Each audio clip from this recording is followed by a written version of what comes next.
I'm Dick Moberg, and for more than 40 years I've been developing technology to advance our understanding of the injured brain. I've had a chance to work with some of the leading minds in the field of neuromonitoring, including physicians, researchers, and entrepreneurs.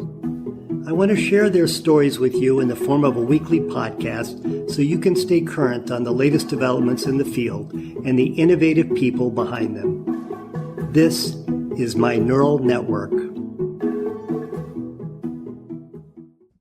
Hi, I'm Dick Moberg. Our guest today is Scott Wilson, Chairman and Chief Scientist at Persyst Development Corporation. Scott has degrees in physics and computer science from UCSD and UCLA. After working in industry for a few years, he founded Persyst Development in 1987. And as many of our listeners know, that company grew to be the worldwide leader in EEG software, having been adopted by every major manufacturer of EEG equipment. So, Scott, welcome to the podcast. Oh, well, thanks so much for having me. Sure. It's my pleasure. And, I wanted to start by saying that both of us share a love of two things, EEG and surfing. And yeah, right. Your love of EEG really has changed the whole field and the way clinicians read EEG. And, you grew up surfing on the West Coast and mostly at places that we'd only read about in Surfer Magazine and drool over. And, and I grew up on the East Coast, just north of Miami, and we'd have to wait for weeks before we got a decent wave to ride. So, at the outset of this, of this conversation, I feel a little bit inferior, but maybe we can correct that later on in the conversation. So, well, I mean, from my point of view, that just makes you wildly more robust. I mean, anybody who can surf on the East Coast has my greatest admiration. Yeah. It's like skiing in New England with the ice. Exactly. Right? Yep. Yes. Right. Hey, so again, welcome. And, I wanted to start back at the beginning. And I remember those days, back in 81, we commercialized a little 2-channel EEG machine that really, I had probably one of the first computed EEG metrics on it, the spectral edge frequency. And then I remember I pretty much sat back and watched you guys just take off, and you really define that feel. So maybe you could take us back to your beginning and, tell us what it was like and how it happened. Well, I would love to do that. My goodness, this is one of my absolute favorite stories to tell because it is just so wildly unlikely. But I mean, you're right. I remember your device, and that was sort of the beginning. And all of this, I started getting into this when, machines were just going from paper to digital, and Windows came out, and it sort of changed everything. But the story for me actually starts probably back in the late 70s, and there's sort of 3 threads that slowly came together. And, those threads ended up meeting in 1985. And first thread is the story of this Dr. Westerman, who's a mad scientist in the guise of a ear, nose, throat doctor who's working out of New Jersey. And one day, a police officer comes in with his son, and the son's complaining of dizziness. And Westerman goes, "Oh, well, okay, there's this test I'd like to administer, which is electronystagmograph. And, it's an indicator of maybe some, underlying functional reason why there's dizziness. But, before I can do that, I have to ask you whether or not he's under the influence of any, prescription drugs, because they can actually cause dizziness." And so the cop goes, "Oh, well, that's interesting. Can you tell me whether or not he's under the influence of drugs by looking at this ENG?" And Westerman goes, "That's an interesting question." So lo and behold, Westerman spends the next 2 years advertising in the local paper and bringing in people and dosing them on cocaine, tranquilizers, amphetamines, hallucinogens, marijuana, alcohol.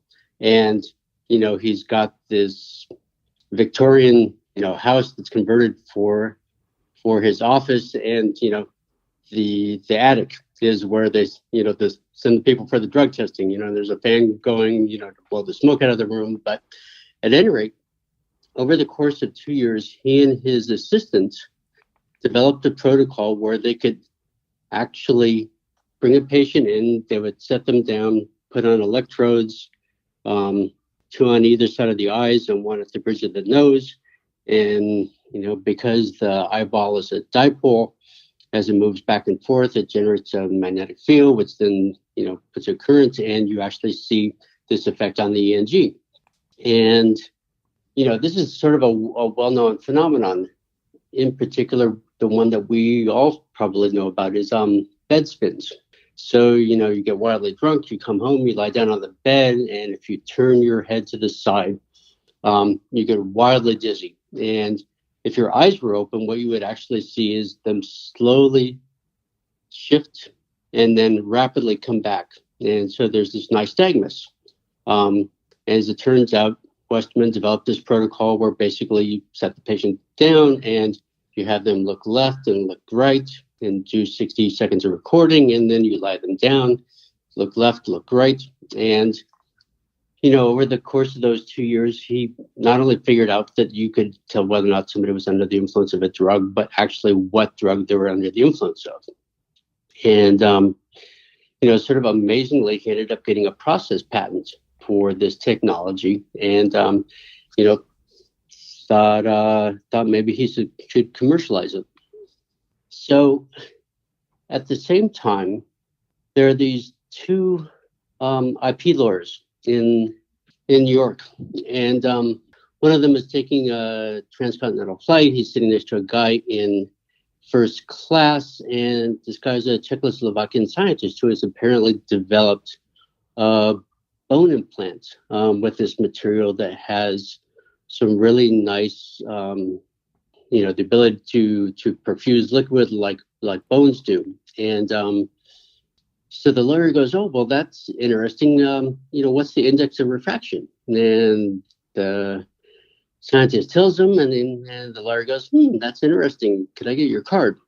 So this starts this sort of mythical quest for this material, and this is back in the days when, we didn't have cell phones and it wasn't easy to communicate with somebody across the country and, whatever.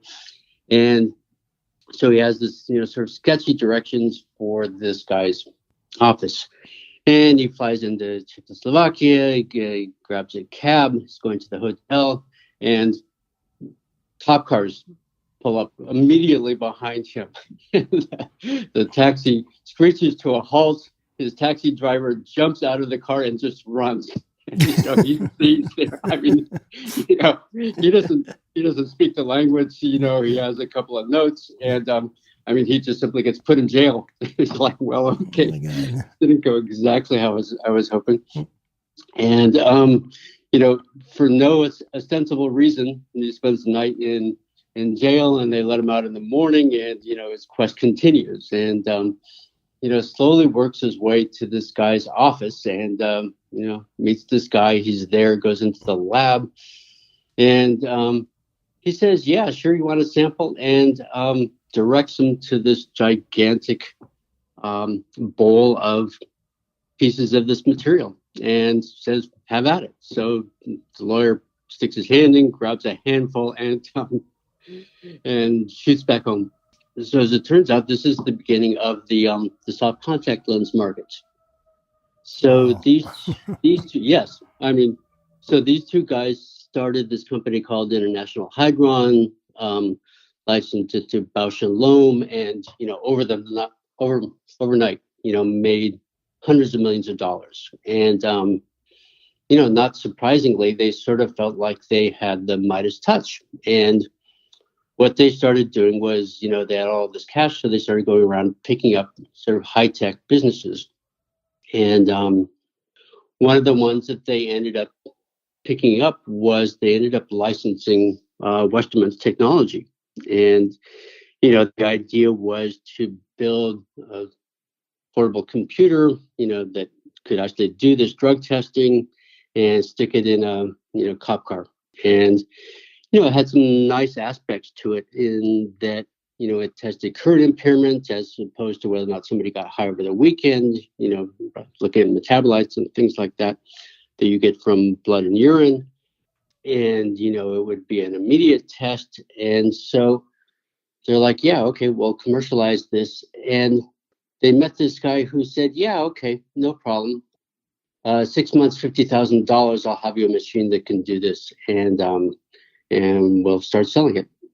So that's going on. And the third thread is that during this time, I'm, at UCSD getting my degree in physics, and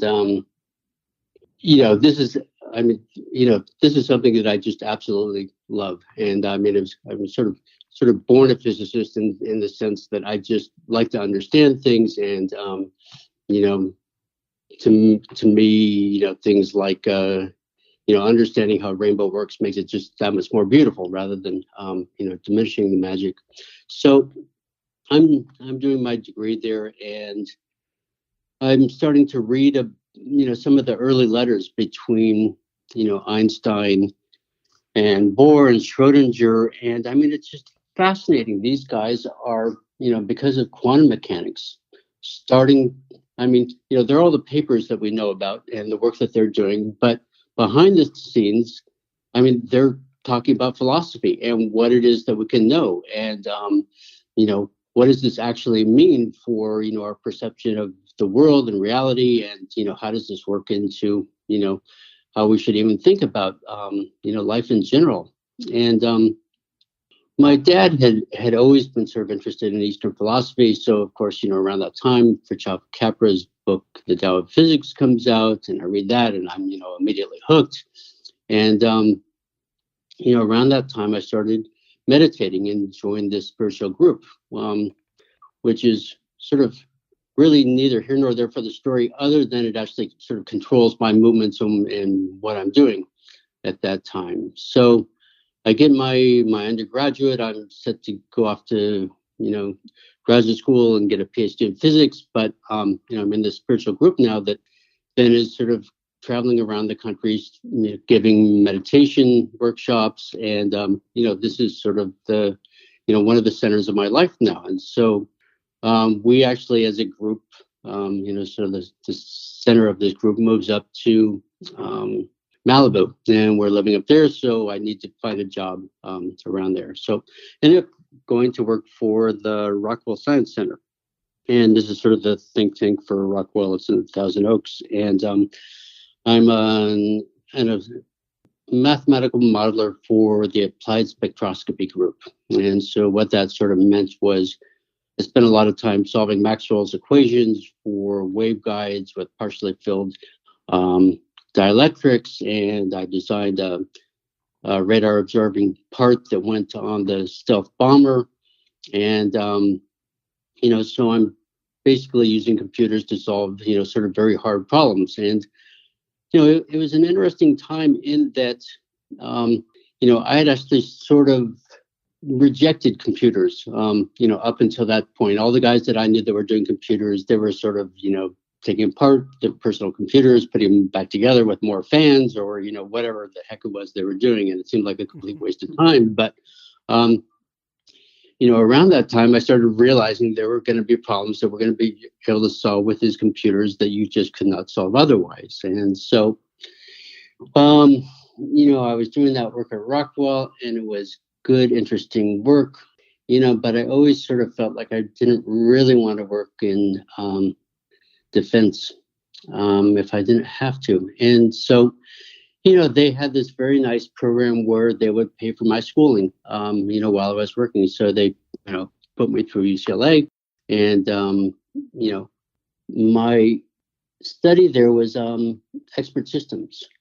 And, this is this sort of brand new field, and people were just starting to develop systems that could do, diagnosis of disease and things like that. And it required, having a human expert that could actually describe what it is that they do. And, then we tried to, develop rules, to describe those things. So, it was fantastic of Rockwell to do that. They ended up, basically paying me to leave them. It turned out. So again, at the same time, I'm part of this group. We're doing the meditation things, and then the group moves up to Seattle. And this doesn't actually seem like a horrible thing. Microsoft is there just sort of starting up, and there are lots of other interesting things going on there. But the most interesting potential job for me is at Boeing, who is actually doing some of the very first AI work. And, some of the best papers are coming out of there. And so I start, hitting them up for a job, but, that's sort of wildly slow. And in the meantime, this is where now the three threads come together, and I stumble onto this ad for a job, and it's for this company called National Patent and Analytical Systems that's been developed around the Westman technology. And at this point, rather than being $50,000 and 6 months into the project, I meet them when they're 4 years and $4 million into the project. And they've just had this wild failure on live television where they've got the personal computer up there, and they bring this, grandma up from the audience, and, she comes up as, LSD. And, meanwhile, they have the guy who's been in the corner who's now drinking a fifth of whiskey, and they pull him up, and he comes up normal. And, it's like, well, something isn't working here. And, the guys that were doing this had, used very sort of traditional spectral analysis methods of FFT, and like you said, ED spectrum and things like that for looking at this. This signal from the ENG is, I'm from the ENG, is ostensibly, EEG, and you would think about it very much the same way. So, here I am, newly out of UCLA with my degree, and I said, well, we have these two human experts that can do this. Why don't we actually, try and build an expert system? And if it had only been Westerman, I would have been, completely screwed. I mean, he was brilliant, but, probably what we would now call autistic. And, but luckily for me, his assistant, Leanne Gilbert, had a degree in Gestalt psychology, and was one of these humans. We've got one on our staff right now, which is really helpful for me, Mark Scheuer. But I mean, there are some humans who can actually sit back and tell you what it is that they're seeing and what they're doing. And so this is sort of the start of the technology that ended up at Persyst. But basically, Leanne and I sat down and we talked about what it is that they saw. And, they have a whole nomenclature for, cocaine, looked like, cups and ripples. Opiates look like little stair steps. And we came up with this methodology that basically described how humans see at the lowest level, through the visual processing, where we see, things with symmetry and curvature, high curvature and high slopes and things like that. And then sort of walk up this conceptual framework of, human perception up to the point where we're, looking at very symbolic things like, when they turn their head to the left, does the pattern, shift to a sort of left focused sawtooth waveform versus the right? And then ultimately sort of what drugs. So I was doing that for 2 years. We were starting to get some really nice results. And so this is 87, and then two things happened in 87. The first is there's this very well-known NBA basketball player who had a cocaine overdose. And the effect of that was that we went from a sort of regulatory environment where Westerman was sort of free to advertise in the local paper and bring people up and drug them to his heart's content. All of a sudden, that was not going to happen anymore. And all of a sudden, a single drug test was going to require an inpatient hospital stay and overnight monitoring and probably $1,000, rather than the $15 or $20 he was paying.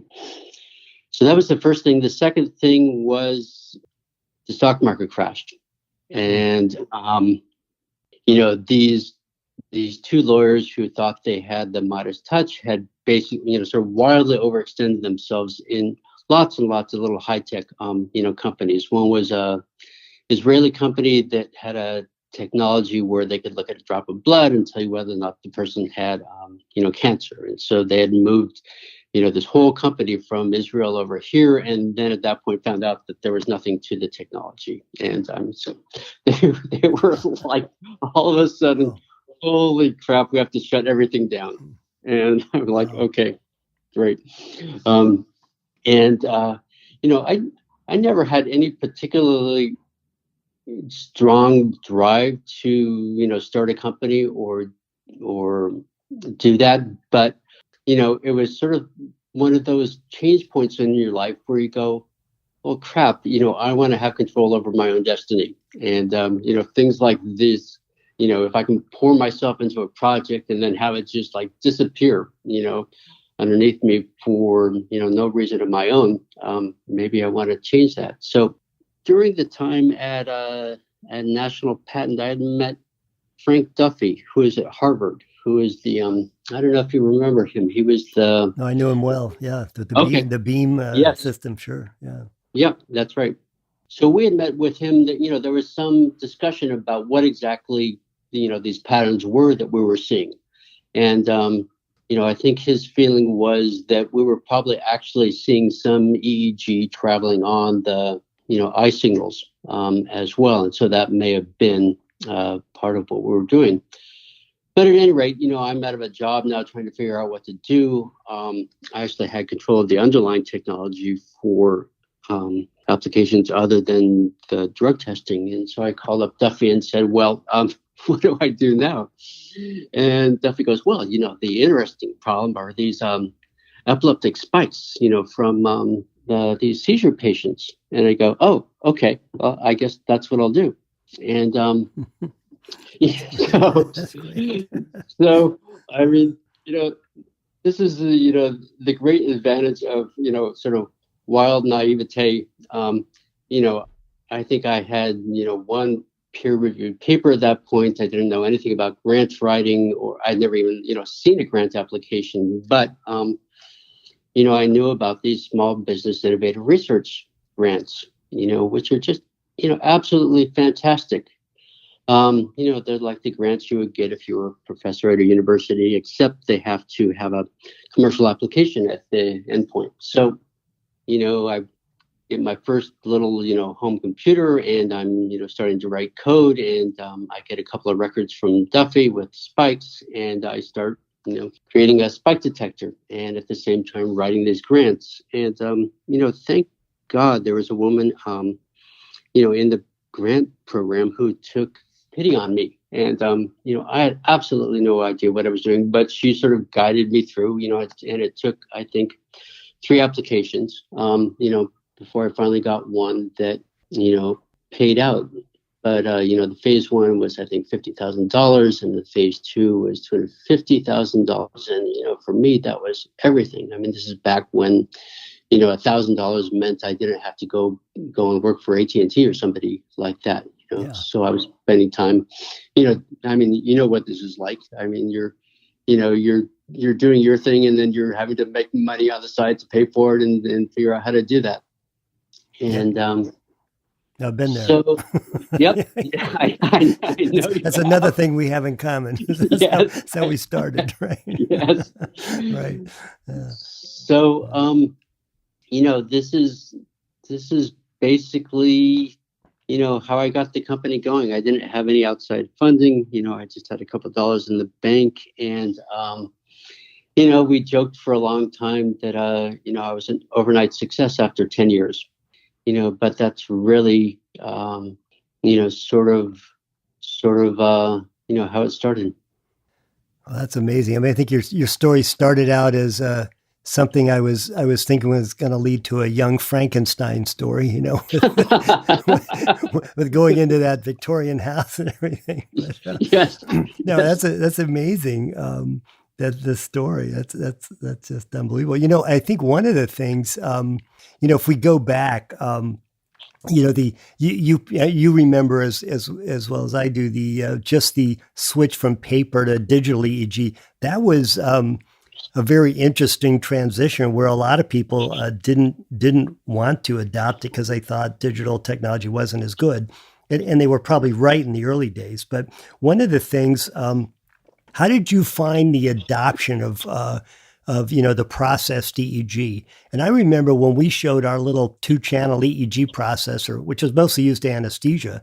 I remember a neurologist coming up to me and said, "You're committing fraud." And I'm going, here I am, this little product I just developed, and going, "Oh my God." I mean, I was almost in tears, and fraud.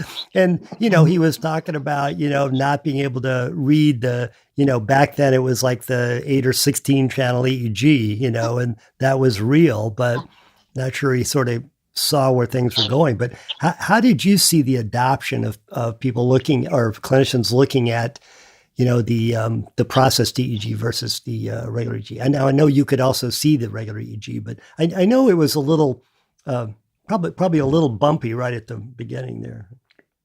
Yeah, you're right. And, it's funny. It's something we don't think about anymore at all, but it was a gigantic deal then. I mean, and so I remember, there were algorithms now to do anti-aliasing, because again, the digitized EEG on the screen didn't look the same. And, at one point we had efforts to try and actually make, very quick movements of the EEG look thinner, because that's what the pen would do as it's moving quicker and spilling less ink.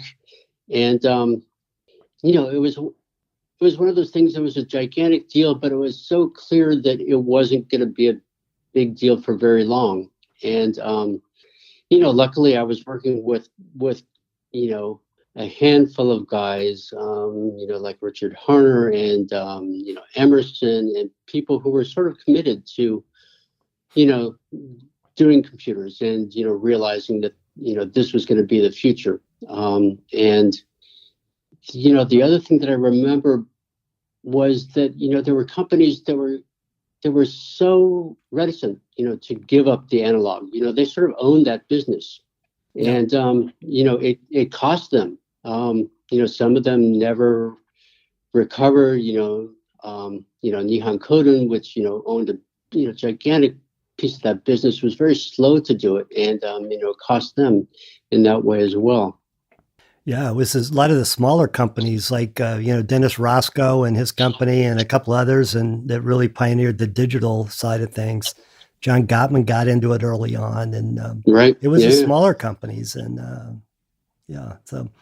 and you just reminded me, I think that's where I first met you, is I was doing my graduate work with Dick Harner in Philadelphia here, and I think he introduced me to you. I think we got together and when you were in Philly once. I think that's the first time I met you. Oh, I think that's right. Yeah. So it just brought back some memories of it. Now, the other thing is, which I thought was interesting, that you took the path of really developing a tool. And I think one of the things, if you look at Frank Duffy's work, I mean, he was really tying this to a disease, to like schizophrenia. I think was his papers, on how he could diagnose that. And some of the early work that we were doing in processed EEG were to detect a level of anesthesia, or something like that, or ischemia if you clamp a carotid artery during surgery. But I think what you did, which was smart, was really you developed a tool, and you weren't really tying it to any disease state, which is really it's really difficult. But I think that's where things are going to go. But I'm really in admiration of what you guys have done, and really changed this field. So. Yeah, I wish I could say that was some great insight on my part to do that. The thing that ended up being sort of the game changer for me is, I started on the spike detector. We got that, Nihon Kohden was fantastic, and, gave me really my first big break and deal with them. If you had been watching the personal computer industry and how it played out, with, machines that basically locked customers in, and then that changed, with the personal computer, and then, with operating systems that could, sort of traverse those different systems. And, so when I came into the EEG market, it's very much like that. So if you bought a biologic system, you were locked into them, and, they sold you a, $20,000 computer and software to sit on your desk if you were, a neurologist who wanted to review, from your office. And so I think, the smartest decision I made was to make this universal reader, and sold it for a tenth the cost. Yep. And, it sort of got all of these file formats from the manufacturers. And, this is back when there were, 10 manufacturers rather than 2. And, but, I got all these file formats before anybody sort of started taking us as a potential competitor, which was just, again, dumb luck. Yeah, that was really smart. Yeah. And a lot of us are wondering, how did you do that? Right. Yeah. Because some of these companies won't talk to us, and you did it. Yeah. Yeah, I think that's this whole field, the way it's changed, and the way the little computers, the accessible computers have changed the way we look at things. And I remember I had the fortune to meet Dr. Mockley, who was one of the inventors of the ENIAC, the first digital computer done at Penn in 1947. And actually dated his daughter for a while. And she thought I was boring because I only wanted to go back to her house and talk to her dad. So it didn't last very long. But, he really had the vision, I think, back then, that, the value in all this is the software. And it's really the, and not locking into computers. It was really interesting. He started a software company after that. I think Univac bought the ENIAC, and then, but it failed because I think people weren't really ready for it yet. But you did a great job there, and thanks so much for sharing this story with us. It's real fascinating, and I know a new dimension. So that's really good. The last thing, let's just where is Persyst heading? I mean, you guys come out with new stuff all the time. I'm amazed. So. What's the future? Yeah, well, it's interesting. For me, the end game is almost sort of where you started, in the sense that, my goal from the beginning has been to have basically an EEG or module plug in at every bedside monitor. And I mean, you, if I'm remembering this right, you did the original Philips, plug-in EEG monitor. And, yep. What I really, really want is, for us to be measuring EEG and, how the, brain health, for every patient, where there's a bedside monitor. I mean, it's not like the heart is any more important, to be monitoring, but, the brain is just so wildly more complicated, and, there are issues, putting on electrodes. But then, the other thing is, we need, for example, a seizure detector that's actually good enough that you could actually just have an alarm at the bedside, and, that wasn't going off all the time and irritating people. You need a, human level seizure detector, at the bedside. And, this is sort of my holy grail, is to get to that point. And so I've, just for the last 30 years had my head down solving this singular problem, which is, developing a seizure detector that has human level accuracy. And so, we just did that within this last year, and we'll be coming out with a paper where we basically passed a sort of modified Turing test compared to 3 human readers. And so to some extent, all the things in our software right now, the artifact reduction to remove muscle and bad electrode detection, and, we have chewing detectors and eye blink detectors, and, we use ICA to remove eye blinks, and all of these things, there were, 10,000 problems that had to be solved to solve this, sort of one big problem. being the seizure detector. The spike detector is an input to the seizure detector, and all of these things. And that was sort of one of the things that I really didn't understand getting into this was that I initially tried to develop these algorithms, sort of just spike detector or whatever, or seizure detector or a state change detector. And as it turns out, it was sort of pointless until we had very, very good artifact detectors, because these artifacts are often, much larger than the signal, 10 to 100 times larger. And, there was no point, in having, clustering algorithms or segmentation on things where there were artifacts, because that's where you would do it. So,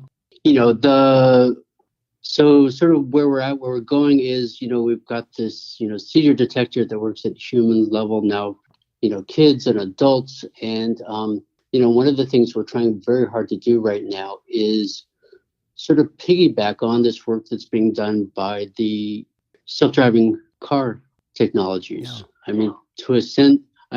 I am like a kid in a candy shop, hundreds of millions of dollars of research are being spent, to develop these tools, and now they're open source and we can grab them and use them. And so over the last year, basically, the algorithm development has always been sort of a black art, and it's me, sitting down thinking about, what it is that has to happen, and I do an experiment and it works or it fails, and then I do another part, and sort of like lovingly handcrafted algorithms. But so over the last year, I basically developed a pipeline that basically says, okay, these are the EEG records, here are the seizures marked, and now go off and build this whole algorithm, which is, many, many levels of, conceptual frameworks, and, thousands of neural networks are getting sort of built. And then, but this pipeline now actually does all of that automatically. So we train the neural network, it spits out the source code, goes and recompiles the code, runs it again, and does the next level, and goes on. And so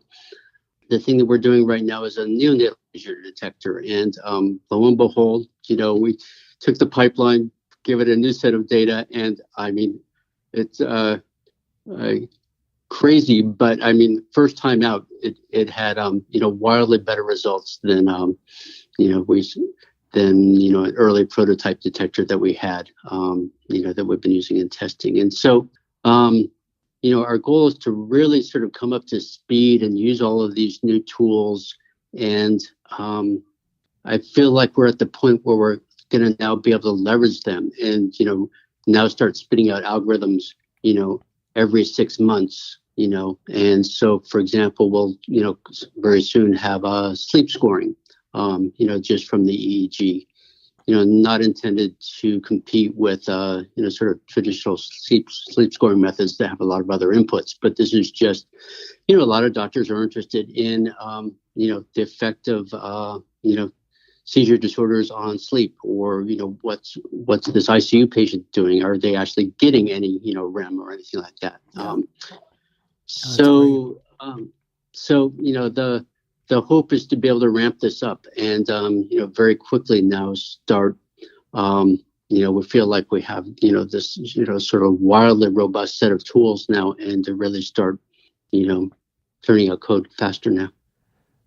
Yeah, that's amazing. I think you're right on where the field needs to go. If you go back to, the hemodynamic monitors and the fact that the heart's a lot simpler. The Philips and GE monitors, detecting arrhythmias is something that's just done totally automatic, and the nurse puts on the electrodes, and it's a good analogy that you mentioned, that's where we need to be with this.